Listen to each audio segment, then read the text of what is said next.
चुड़ैल और बच्चे। कुंदन अपनी पत्नी पारो और दो बच्चों मुन्ना और रिया के साथ रहता है।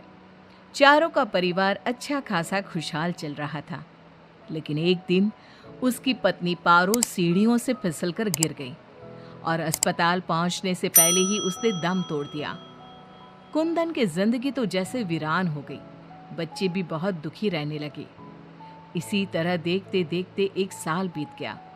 एक दिन कुंदन का मित्र उनसे मिलने आया। अरे कुंदन, तुम इन बच्चों के लिए दूसरी शादी कर लो। कम से कम बच्चों की ठीक से परवरिश तो हो जाएगी। मित्र के बार बार समझाने पर कुंदन तैयार हो जाता है।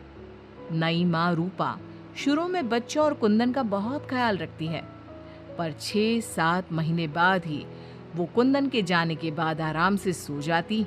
और जब मुन्ना और रिया स्कूल से आते तो, ए रिया, जल्दी से पूरे घर की सफाई कर और बर्तन धो दे, तभी खाना मिलेगा। और मुन्ना, जाकर छत की धुलाई कर। वो बच्चों से ही घर का सारा काम करवाती है। उन्हें खाना भी ठीक से नहीं देती। खुद के लिए और कुंदन के लिए वो बढ़िया बढ़िया पकवान बनाती। जब रात को कुंदन काम से वापस आता तो, अरे, बच्चों ने खाना खा लिया? उनको तो मैंने कब का खिला पिलाकर सोने भेज दिया है। कितना ख्याल रखती है ये बच्चों का। एक दिन जब रूपा सो रही थी, मुन्ना देखता है कि रसोई की अलमारी में मिठाई रखी है, लेकिन वो वहां तक पहुंच नहीं पाता। तो वो अपनी बहन को बुलाकर लाता है।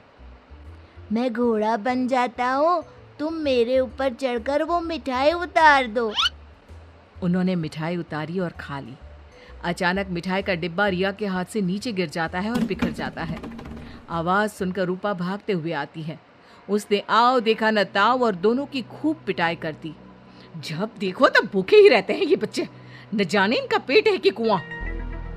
बच्चे खूब देर तक रोते रहते हैं, लेकिन फिर आपस में ही बातें और मजाक करके एक दूसरे का मन बहलाने लगते हैं। रिया, जब मैं बड़ा हो जाऊंगा ना तो एक मिठाई की दुकान खोल लूंगा। पहले हम लोग खूब सारी मिठाइयाँ खाएंगे और फिर बेचेंगे।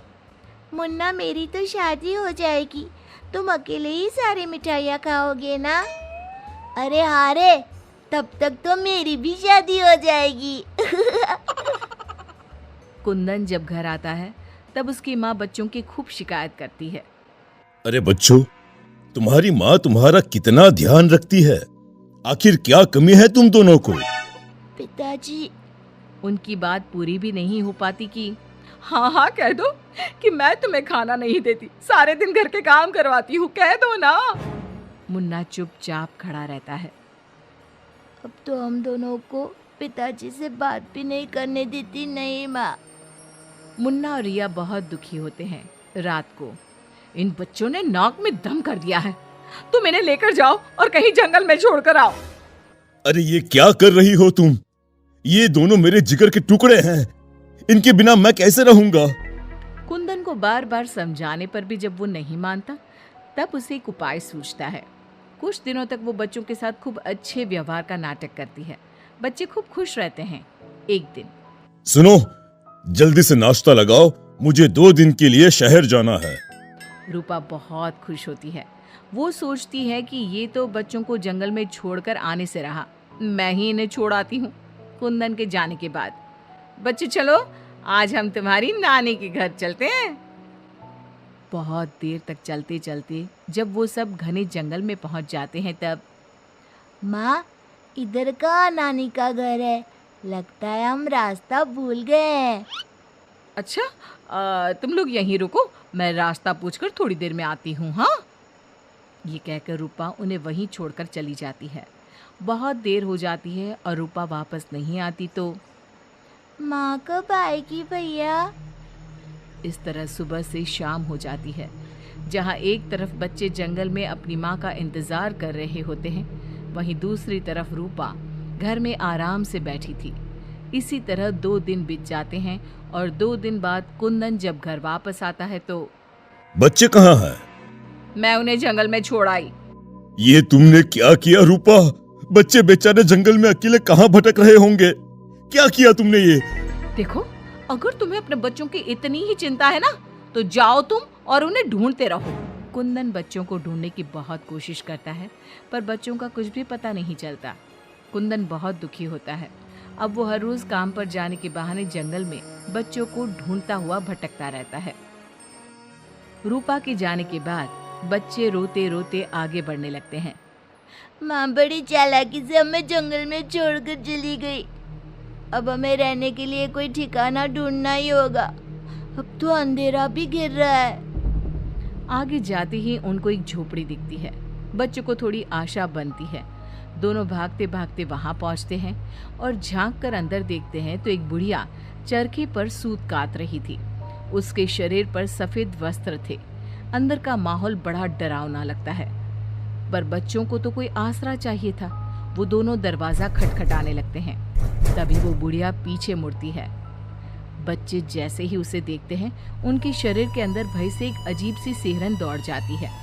माथे पर बड़ी सी लाल बिंदी, आंखें सुर्ख लाल और बाल भी अस्त व्यस्त। जैसे ही उसकी नजर मुन्ना और रिया पर पड़ती है, उसके चेहरे की रौनक बढ़ जाती है। वो बड़ी प्रसन्न होकर कहती है, आओ आओ बच्चों, मैं तुम्हारी दादी जैसी ही तो हूँ, आ जाओ। बच्चों को प्यार से वो घर के अंदर बुलाती है। बच्चों के लिए खूब सारी मिठाइयाँ, फल और बिस्किट ले आती है। बच्चे तो पहले से ही भूखे थे। वे खाना देखकर उस पर टूट पड़ते हैं। उनका सारा डर भी दूर हो जाता है। वो खाने के बाद तुरंत ही सो जाते हैं। जब सुबह उठते हैं तो बच्चों, हम घर के पीछे वाले बगीचे में चलते हैं। वहाँ बहुत सुंदर फूलों का बगीचा था। मुन्ना और रिया वहीं खेलने लगते हैं। बुढ़िया अंदर चली जाती है। तब तक मुन्ना की नज़र एक गिलहरी पर पड़ती है, जो एक कोने में दुबकी हुई थी। मुन्ना उसे प्यार से अपने हाथ में उठा लेता है। तभी गिलहरी इंसानों की आवाज़ में बोलती है, बच्चों, तुम लोग यहाँ से भाग जाओ। ये बुढ़िया एक खतरनाक चुड़ैल है। तुम्हें खिला पिला कर पहले मोटा करेगी, फिर पिंजरे में डाल देगी। सभी बच्चों को ये जादुई छड़ी से पशु पक्षी बनाकर बगीचे में रख देती है। एक एक करके अपनी जादू की छड़ी से सबको बेहोश कर देती है और कढ़ाई में तेल गरम करके पकोड़े बनाकर खा जाती है। इसके पास एक आदमकद का पिंजरा है, ये खुद उसकी सफाई करती है। ये कहकर गिलहरी जमीन पर कूद जाती है। जब दोनों घर में जाते हैं तो देखते हैं कि बुढ़िया पिंजरे की सफाई कर रही थी और उसके मुंह पर खून लगा था। बच्चों को देखते ही अपना मुंह पोंछने लगती है वो। रिया चारों तरफ जादू की छड़ी ढूंढने के लिए नजर दौड़ाने लगती है। अचानक उसे जादू की छड़ी दिखाई देती है और वो दोनों लपट कर वो छड़ी उठा लेते हैं। जादुई छड़ी, पिंजरा बंद कर दो। पिंजरा बंद हो जाता है। पिंजरा बंद होते ही वो बुढ़िया एक खतरनाक चुड़ैल बन जाती है और चीखने लगती है। दादी, आज तुम भी पिंजरे में बंद होने का मजा उठा लो ना। दोनों हंसते हैं। दादी दादी, यही वो जादुई छड़ी है ना, जिससे तुम सब बच्चों को चूहा, बिल्ली और गिलहरी बनाती हो। बोलो, तुमको क्या बनना है? मुझे बाहर निकाल, वरना मैं तेरा खून पी जाऊंगी। छड़ी मेरे हवाले कर दे। दादी, पिंजरे में कुछ खाने को दो। ये लो, तब तक आम की गुठलियां चूसो, इनमें अभी भी बहुत रस बचा है। दोनों आम की ढेर सारी गुठलियां पिंजरे में फेंक देते हैं। एक बार मैं बाहर आ जाऊं ना, तुम दोनों के पकोड़े बनाकर चबा जाऊंगी। जे काली कलकत्ते वाली, तेरा वचन न जाए खाली। जादुई छड़ी, इस चुड़ैल को मछली बना दो। जादुई छड़ी, एक बड़े से कढ़ाई में तेल गरम कर दो। जादुई छड़ी चुड़ैल को मछली बना देती है। दोनों उसे उठाकर एक बाल्टी में डाल देते हैं। कढ़ाई में तेल गरम हो रहा होता है। मुन्ना और रिया दौड़कर बगीचे में जाते हैं। वहाँ बहुत सारे जानवर और पक्षी होते हैं। जादुई छड़ी, इन सारे लोगों को इनके असली रूप में बदल दो। तभी सारे जानवर और पक्षी बच्चों में बदल जाते हैं। सब कमरे में आ जाते हैं। हमें इस चुड़ैल ने बहुत तड़पाया है, चलो आज इसको मजा चखाते हैं। जादुई छड़ी, इस चुड़ैल को पिंजरे में डालकर फिर चुड़ैल बना दो। पिंजरे में कैद होकर चुड़ैल फिर चिल्लाने लगती है, ये सारे के सारे शैतान कैसे यहाँ आ गए? जैसे तुम पिंजरे में बंद हो गई वैसे ही हम सब भी यहाँ आ गए। सभी बच्चों ने पिंजरे में ठंडा ठंडा पानी फेंकना शुरू कर दिया। चुड़ैल पहले तुम नहा लो, फिर हम तुम्हें मछली बनाकर पकौड़े बनाकर खा जाएंगे। सभी बच्चे ताली बजाकर खूब हंसते हैं। बच्चों मुझे माफ कर दो, मैं कभी ऐसा नहीं करूंगी। एक बार मुझे पिंजरे से निकाल दो। दोस्तों, क्या हमें इस चुड़ैल की चिकनी चुपड़ी बातों में आना चाहिए? नहीं, बिल्कुल नहीं, नहीं, बिल्कुल नहीं। मुन्ना जोर से छड़ी फटकारता है। जादुई छड़ी, इस चुड़ैल को मछली बनाकर कढ़ाई में डाल दो। मछली की कढ़ाई में गिरते ही बहुत तेज आवाज होती है, जैसे कहीं बिजली चमकी हो। सभी बच्चे डरकर एक दूसरे से चिपक जाते हैं। मछली का आकार बहुत बड़ी सी चुड़ैल का हो जाता है।